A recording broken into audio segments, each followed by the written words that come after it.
Si Jan, huwag mo ko iwanan. Uy, huwag mo ko iwanan. Hello po guys.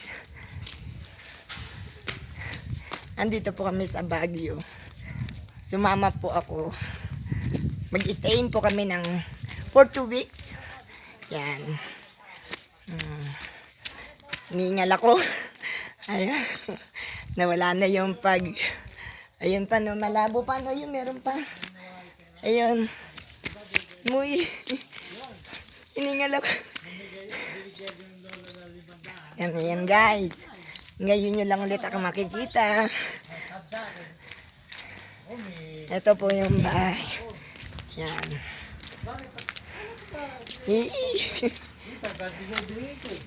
Yung panghalit, ano daw, pang ano ng anak niya, ng kapatid niya. Nandito na po kami guys. Yan. Sige po, dito na lang po. Thank you for watching guys.